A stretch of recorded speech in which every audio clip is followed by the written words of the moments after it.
Good evening, and welcome to the Collegium Institute and Dapple Things co-sponsored event tonight, Literature for a Wounded World. My name is Terrence Sweeney, and I'm the theologian in residence at the Collegium Institute for Catholic Thought and Culture, which serves the University of Pennsylvania. It is my honor to welcome you on behalf of the Collegium Institute and Dapple Things, along with our co-sponsors, America Magazine, Image Journal, and Slant Books. Collegium Institute is an institute dedicated to sharing the pursuit of understanding Catholicism while engaging with the universal questions of the liberal arts and humanities. 2,000 years ago, when Jesus found himself surrounded by the blind and lame, by tax collectors and prostitutes, and by a curious group of fishermen, he offered two things: healing and stories. This past year, amidst a pandemic, economic recession, growing calls for racial justice, and growing partisan rancor, the Collegium Institute and Dapple Things have tried, in much less exalted ways, to continue telling stories through our events like our Writers Between Cultures webinar in September, our year-long seminar on modern Catholic literature, and our various seminars on Flannery O'Connor, Shusaku Endo, Graham Greene, and our upcoming June seminar on Claude McKay. Throughout the year, the pages of Dapple Things continues to be filled with poems, essays, and stories. In these times of hardship, the conviction remains that part of what we need are stories, well told. And so it is a particular delight to host this event, Literature for a Wounded World, on faith and fiction in the 21st century. I'm very happy to be here, joining my colleagues, Kirsten and Chris, for this conversation. For my opening remarks, I'd like you to join me for a moment in an act of, let's say, prophetic imagination. Let's hope for the best here. Let's imagine I'm dead, and I have, after a suitable amount of time in purgatory, which anyone who has met me for more than 30 seconds knows I deserve, I've gone to heaven. And I go to heaven, and I'm moving around in heaven, and eventually I see Dante. And I approach, and we make small talk. He asks me who I am, and eventually he asks me what I have done to be granted a place in this specific sphere of heaven with him. And I say, I'm like you, Dante. I'm a Catholic writer. And then Dante looks at me and he says, uno scrittore cattolico. Cos'è? Translation, what the hell's a Catholic writer? Dante, I think we can all agree, is the most profound, thoroughly Catholic writer we can imagine. Comprehensively, irreducibly Catholic.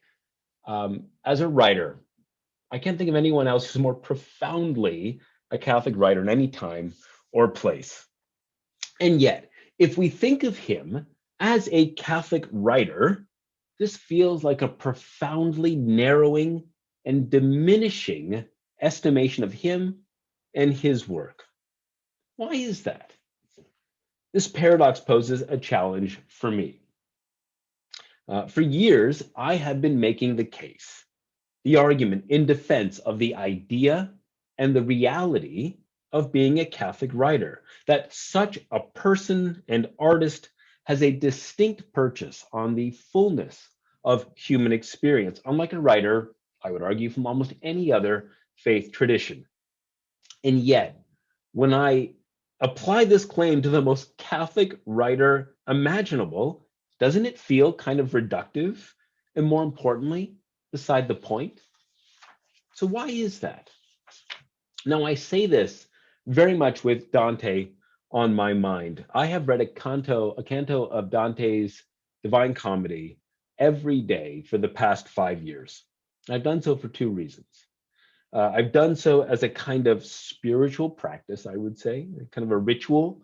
And if you think about ritual as both structure and freedom, the idea of reading Dante every single day kind of structures my day and then gives me a kind of free space to imagine and reflect. And so I strongly recommend to anyone who takes literature and faith seriously, read a canto of Dante a day and see where that gets you. I also have been reading Dante, as I've just suggested, in support of my next novel, which, as Katie suggested, comes out in September.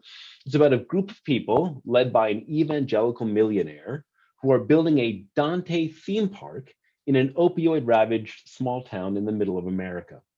The novel, Dante's Indiana, isn't just about a Dante theme park. You can imagine, in terms of the roller coasters, the Paradiso Ferris wheel, the tilt-a-whirl, the spinning teacups for lovers stuck in hell together forever. It isn't just, though, about the ways that Dante's Divine Comedy could inspire rides, attractions, performances at a theme park. I would suggest to you that Dante provides us with a way of knowing and seeing human experience in ordinary and ultimate terms at the same time and together. The ordinary and the ultimate at the same time and together.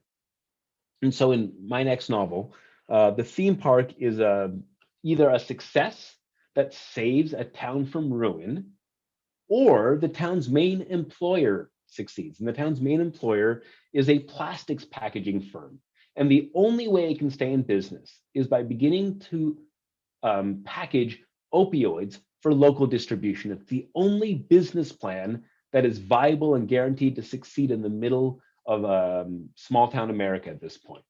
So you can see how this is, in kind of many ways, a Dantean dilemma, and it's one that I make sense of through the experiences of the main kind of protagonist, the narrator of the novel, whose name is Prin, who's shown up in some of my earlier fiction. He's a middle-aged Sri Lankan Catholic English professor who in this novel is separated from his wife and children, still married, but separated from them.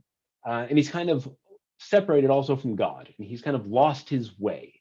And he's in need of money. He's in need of purpose. And he takes an unexpected job offer working for this evangelical millionaire at this theme park, and goes there and joins this other group of people and becomes involved in their lives and in their effort to save their town with kind of one or two ways. Prin, like the rest of us, like Dante, has found himself in a dark wood in the middle of the journey of our life. And I want to just note that famous opening line from the Divine Comedy, no matter how you translate it, there's that sense of our life, that we are all in this journey together. It's a universal experience that's inviting in. And it leads to what? To a kind of a greater sense of the capaciousness of Dante, the capaciousness of his vision to make possible, for me as a writer, responding to his work, trying to make sense of it in contemporary American terms, to make sense of family life, to make sense of faith, to make sense of American life in ways that matter right here and right now, but with ultimate significance. Dante, thinking about the theme of this particular conversation with Chris and Kirsten, Dante wrote about a wounded world in personal terms and political terms and theological terms. But I don't consider him for a second a Catholic writer. I never have, and I've come to realize this, and thinking about this very conversation. Now, that just seems to me like a profoundly narrow designation when applied to Dante, and yet Dante was profoundly Catholic. But I think maybe to such an extent, to such a normative extent, as to make categorization beside the point. It's impossible that Dante was able to do what he did on the page were it not for the deep, textured, vital sense of Catholicism in his person and his sensibility, in his vision, again, of the ultimate and the ordinary together, always. And so when I think about my own work, when I think about Kirsten's work, when I think about Chris's work, I think what I seek as a fellow writer and likewise as a reader is that sense of integration and transcendence, but maybe, put more plainly, a sense of what's at stake in terms of the lives evoked on the page. And what's at stake is ordinary and ultimate together always, in Dante, and always, I think, in the work of a Catholic writer. And so what interests me as a writer whose faith matters to my sense of self and my sense of art, would be to find works where you can kind of find that kind of full and alive sense of human experience, where the cause of it, faith, is indistinguishable from the effect on the page. So you don't worry whether it's a Catholic book or not, because it's sort of, again, beside the point. And so what I'd like to say maybe in closing is perhaps only Catholic writers can achieve as much, that sense that the cause is so fully made manifest in the effect as to be, again, beside the point.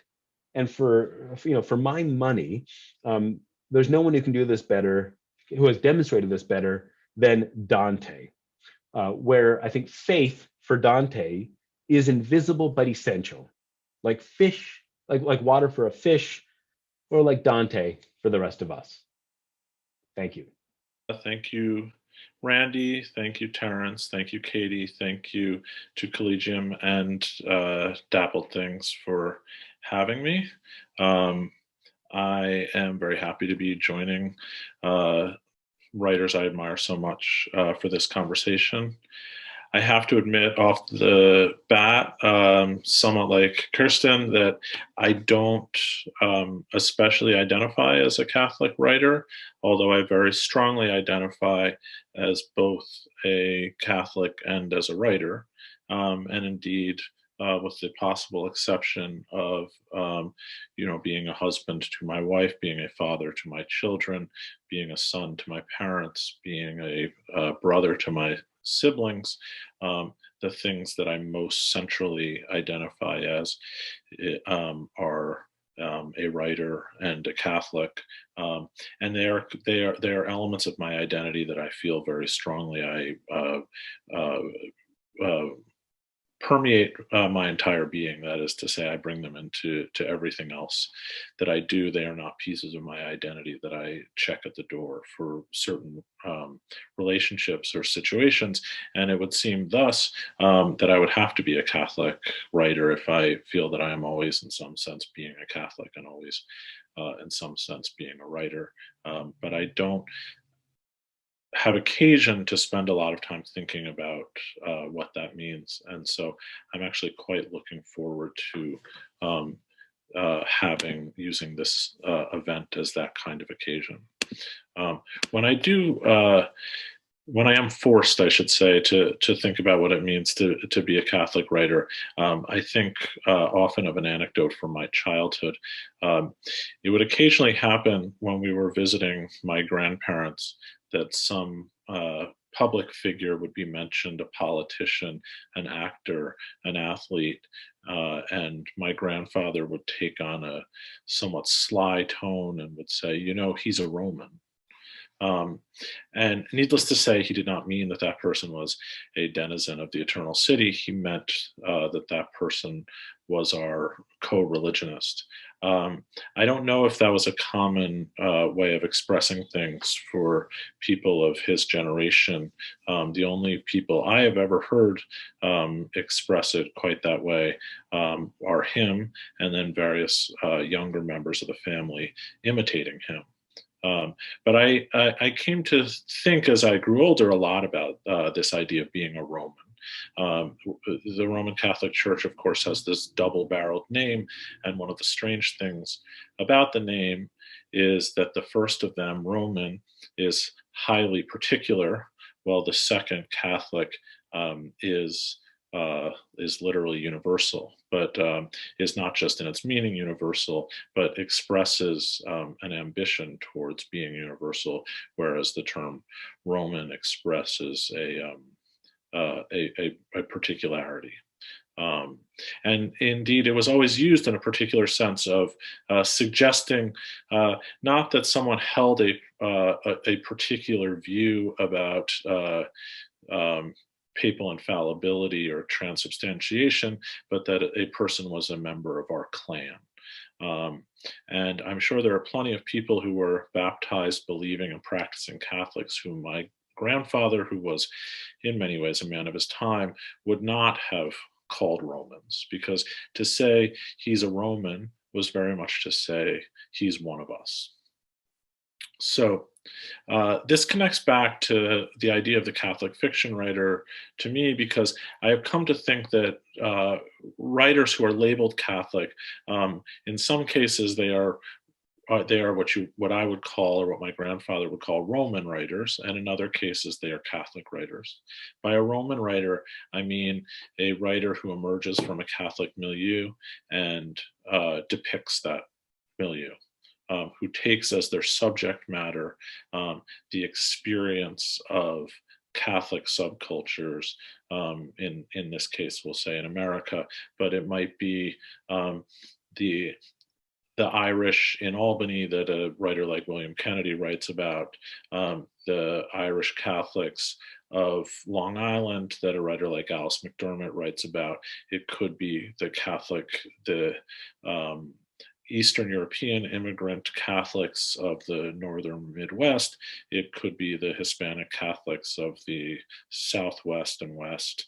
It could be in my own case, German and Irish Catholics of New York City. But it really has to do with the subject matter as opposed to the treatment of the subject matter. So what is a Catholic writer? Well, a Catholic writer, I think, is a writer for whom the universal element of Catholicism, which is to say a set of beliefs about the nature of the world and the nature of our place in the world, a writer for whom those beliefs deeply inform their approach to the work.